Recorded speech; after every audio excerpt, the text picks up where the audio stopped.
Hello বন্ধুরা, Manisha kitchen ভিডিওতে তোমাদেরকে সবাইকে স্বাগতম। প্রতিদিনের মতো আজকেও একটা রেসিপি নিয়ে চলে এলাম। তোমাদের যদি রেসিপিটি ভালো লেগে থাকে প্লিজ একটা লাইক করবে, একটা কমেন্ট করবে, আর খুব ভালো লেগে থাকলে বন্ধু বা পরিবারের সাথে শেয়ার করবে। আর তোমরা যদি নতুন ভিজিট করে থাকো আমার এই চ্যানেলটিকে প্লিজ একটা সাবস্ক্রাইব করে দিবে এবং পাশে থাকা বেল আইকনটি প্রেস করে দিবে। তো বন্ধুরা, তোমরা দেখেই বুঝতেছো আজকে আমি কী রান্না করব। আজকে আমি রান্না করব আম দিয়ে পাট শাকের ঝোল। এই গরমে তেল মশলা খেতে আর ভালো লাগতেছে না, তাই আজকে সাধারণ কিছু রান্না নিয়ে তোমাদের সাথে শেয়ার করব। আর রান্না করব আমি এখানে কলা ভাজি। আর এই কলাটা আমার গ্রামের বাড়ি থেকে পাঠিয়েছে। তো এবারে আমি পাট শাকটাকে বেছে নিব। এখানে আমার দুয়াটি পাট শাক ছিল, দুয়াটি আমার লাগেনি, আমার এক আঁটি দিয়েই হয়ে গেছে। যেহেতু ছেলে আর আমি খাবো, ছেলের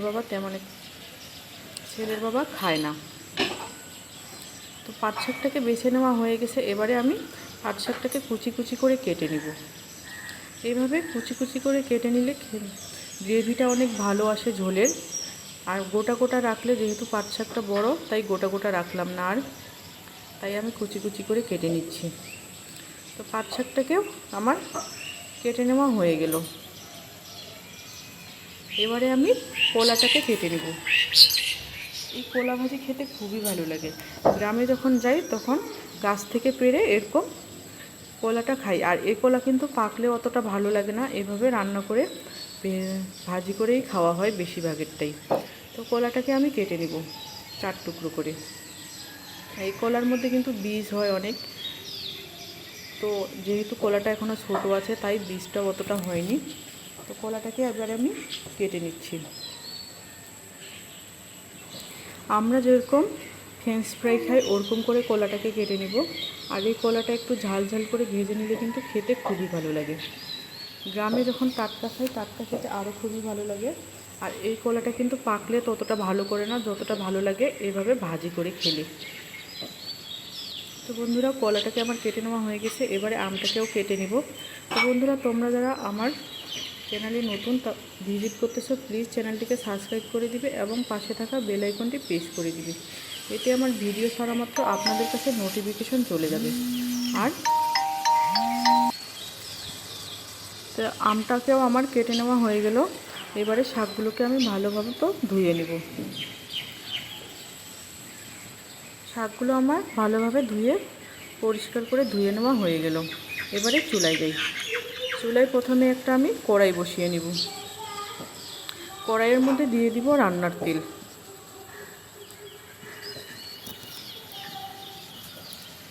তেল গরম হয়ে আসলে দিয়ে দিব শুকনো মরিচ ফোড়ন, আর সাথে দিব রসুন। যেহেতু আমি টক করতেছি তাই রসুনটা দিতে হবে। আর এভাবে রসুনের ফোড়ন দিলে কিন্তু শাকের ঝোল খেতে খুবই ভালো লাগে। তো রসুন আর শুকনো মরিচটাকে ভালো মতো ভেজে নিব। কিছুক্ষণ ভাজা হয়ে আসলেই আমি এর মধ্যে অ্যাড করে দিব পাঁচফোড়ন। গ্রামে দেখতাম যে যখনই শাক রান্না করতো পাঁচফোড়নটা দিত। পাঁচফোড়নটা দিলে শাকের ঝোলের একটা আলাদা ফ্লেভার আসে। তো রসুন শুকনো মরিচটা ভেজে নেওয়া হয়ে গেছে। এবারে আমি দিয়ে দিব শাকগুলোকে দেওয়ার পর, শাকটা দেওয়া হয়ে গেলে শাকটাকে নেড়ে চেড়ে আমি মজিয়ে নিব। কিছুক্ষণ মজিয়ে নেওয়ার পর আমি এর মধ্যে লবণ এড করে দিব। যেহেতু ঝোল রান্না করব লবণটা একটু বেশি করে দিব, আর যদি ভাজি রান্না করতাম লবণটা একটু কমিয়ে দিতাম। তো লবণটা দেওয়ার পর শাকটাকে এভাবে নেড়ে চেড়ে ভেজে নেব আরও 2 থেকে 3 মিনিটের মতো। বন্ধুরা, তোমাদের কার কার পাটের শাক খেতে ভালো লাগে, তাও আবার টক দিয়ে, তোমরা অবশ্যই কমেন্ট করে জানাতে ভুলবে না। তো আমি এবারে ঝোলের জন্য জল এড করে দিব। যেহেতু পাট শাকটা সিদ্ধ হবে তাই একটু বেশি পরিমাণে জল দিলাম। জল দেওয়ার পর ভালোভাবে নেড়ে চেড়ে নিব। এবারে আমি রান্না করব শাকটাকে সিদ্ধ হওয়া পর্যন্ত। আপনারা আপনাদের পরিমাণ মতো জলটা দিবেন। যতটুকু পরিমাণ ঝোল খাবেন আপনারা বুঝতেই পারবেন যে এতটুকু ঝোল হলে আমার এতটুকু পরিমাণ জল দেওয়া লাগবে। তো আমি এখানে প্রায় 1.5 কাপের মতো জল দিলাম। তো এবারে শাকটাকে রান্না করে নেব। তো শাকটা আমার সিদ্ধ হয়ে গেছে। এবারে আমগুলো দিয়ে দিলাম। আগে কিন্তু আমটা দিতে যাবেন না, এতে কিন্তু শাকটা আর সিদ্ধ হয়ে যাবে না, আর সিদ্ধ হওয়ার পর আমটা দিলে কোনো সমস্যা নেই। আপনারা যদি আগে আমটা দেন তাহলে শাকটা সিদ্ধ হবে না। এদিকে রান্না হতে থাক, ততক্ষণে আমি কলাটাকে মেখে নিই। দিয়ে দিলাম লবণ, লঙ্কা গুঁড়ো আর হলুদ গুঁড়ো। আমি আগেই বলেছিলাম যে এই কলা ভাজিটা একটু ঝাল ঝাল খেতে খুবই ভালো লাগে। তো সব উপকরণগুলো দেওয়া হয়ে গেল। এবারে আমি ভালো মতো মেখে নিচ্ছি।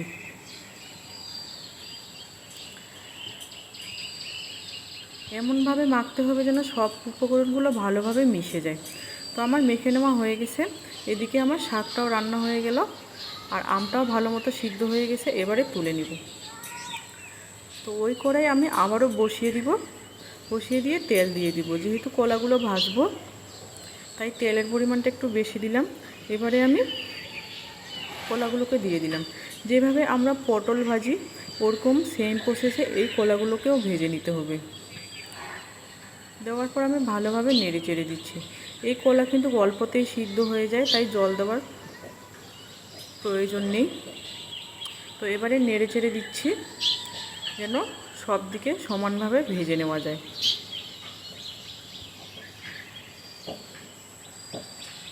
বন্ধুরা, তোমাদের এলাকায় এই কলা ভাজিটা খায় নাকি অবশ্যই কমেন্ট করে জানাতে ভুলবে না। তো এভাবেই নেড়ে চেড়ে এখন ভেজে নিব। তো যখনই দেখবে যে জলটা একেবারে শুকিয়ে এসেছে আর এই কলা থেকে একটু জল বেরিয়েছিল, তখনই চুলা রাসটা একেবারে কমিয়ে দিয়ে আর মিডিয়াম টু লোয়ে চুলা রাসটা রেখে আমি কলাগুলোকে ভেজে নেব।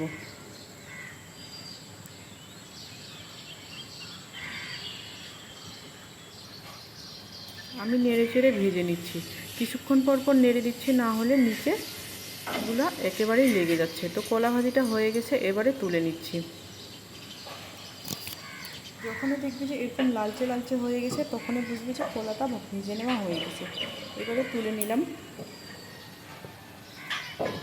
তো এর কড়াইয়ে আমি দুটো মাছ ভেজে নিচ্ছি। ছেলে বলতেছে মাছ খাবে, তাই ওর জন্য একটা মিডিয়াম সাইজের তেলাপিয়া মাছ ভেজে নিচ্ছি 2 টুকরো করে।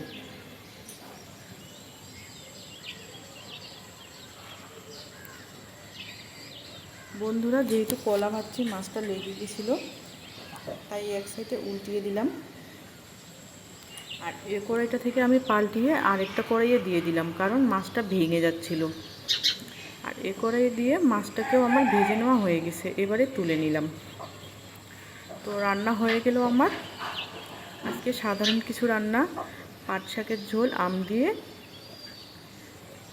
আম দেওয়ার কারণে কিন্তু পাট শাকের ঝোলের কালারটা অনেকটাই চেঞ্জ হয়ে গেছে। আর সাথে কলা ভাজি আর মাছ ভাজি। প্রতিদিন তো আর ভারী মশলাপাতি খেতে ভালো লাগে না, তাই মাঝে মধ্যে এরকম কিছু রান্না করি, সাধারণ কিছু। তো আজকের ভিডিওটি এ পর্যন্তই। ধন্যবাদ এতক্ষণ সঙ্গে থাকার জন্য।